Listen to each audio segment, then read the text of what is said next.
ఓం శ్రీ గురుభ్యో నమః. శ్రీ మహాగణాధిపతయే నమః. శ్రీ మహాసరస్వత్యై నమః. శ్రీ గురుభ్యో నమః. ఒక మంచి మాట. వైశాఖ మాసం నారద మహర్షి సూర్యభగవానుని దర్శనార్థమై బయలుదేరి సూర్యమండలానికి వెళ్ళారు.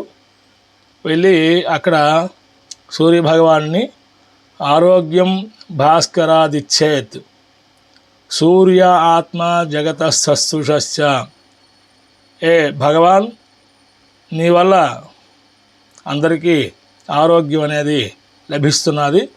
ఎవరైతే నిన్ను పూజిస్తారో, ఆరాధిస్తారో, నిన్ను ఎవరైతే కీర్తిస్తారో వారందరికీ ఆరోగ్యం లభిస్తుంది. అందరి యందు ఆత్మలో ఉండి అందరికీ ఈ వెలుగుని ప్రకాశిస్తున్నావు, జ్ఞానాన్ని ప్రకాశిస్తున్నావు అని చెప్పి ప్రార్థన చేసుకున్నారు. అంతేకాకుండా నువ్వు నిరంతరం ఉదయం ప్రయాణం చేసి సాయంత్రానికి అస్తమిస్తున్నావు. నువ్వు వెళ్ళే మార్గం రథస్యేకం చక్రం భుజగయమిత సప్తతురగా నిరాలంబో మార్గ శరణవికల సారథిరపి రవిర్యాత్యేవంతం ప్రతిదినమపారస్య నభసః క్రియాసిద్ధి సత్వే భవతి మహతాన్నోపకరణే. సూర్యభగవానుడు ప్రయాణిస్తున్న రథానికి ఒకే ఒక చక్రం, అదే కాలచక్రమే ఉంది. అలాగే 7 గుర్రాలు ఉన్నాయి. ఆ 7 గుర్రాలు 7 దిక్కుల్లో ఉన్నాయి.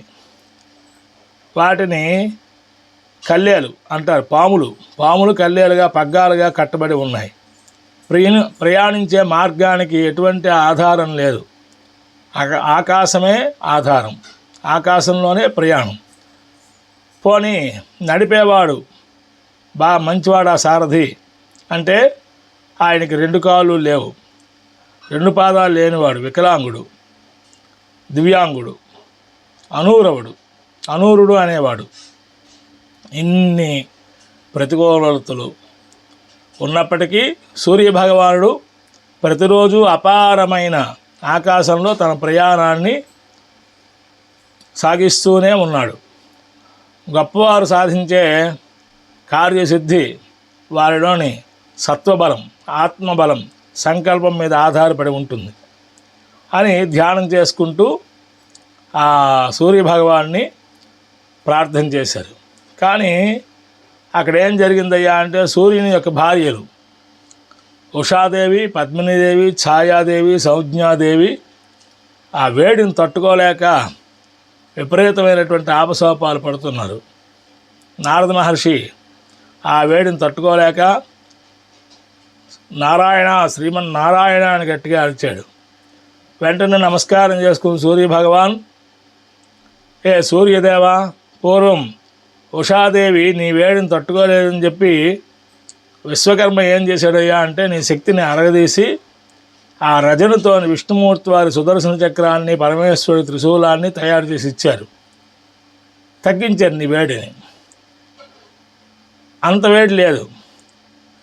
ఏ భగవాన్, ఇప్పుడు ఇంత ముందు కన్నా ఎన్నడూ లేని విధంగా ఈ వేడి ఎక్కడి నుంచి వచ్చింది అని అడిగారు.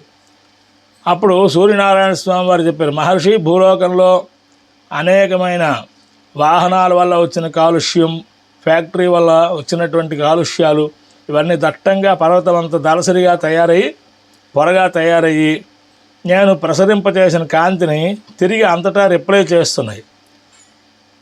ఆ ప్రకారంగా ఉన్నందువల్ల ఈ వేడి ఉధృతంగా తయారైంది.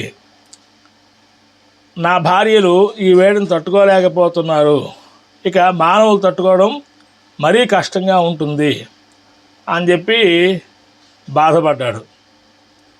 పూర్వాయ గరయే పశ్చిమే గరయే నమః అని ఆదిత్య హృదయం పారాయణం చేస్తున్న ఆంజనేయ స్వామి వారు చూశారు. ఆంజనేయ స్వామి వారికి గురువు ఎవరు? సూర్యభగవానుడు.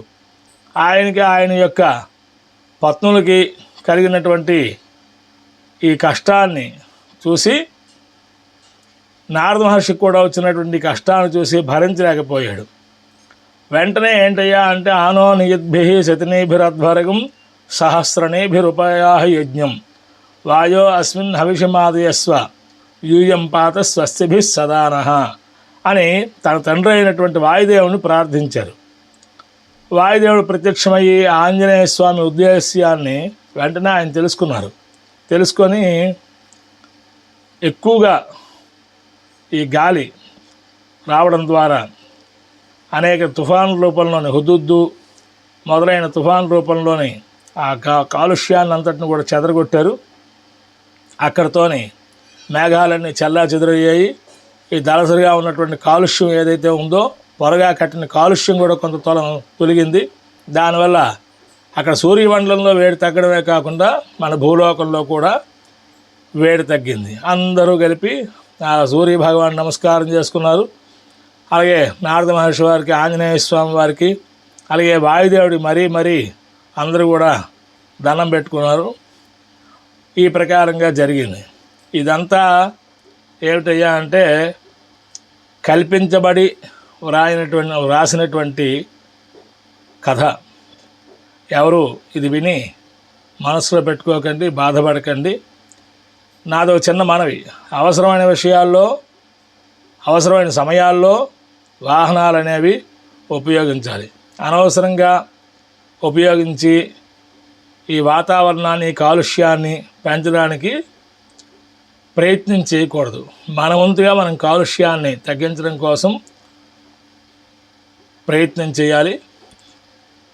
అది నా యొక్క మనవి. నేతేటి విశ్వేశ్వర శర్మ, బూర్జా.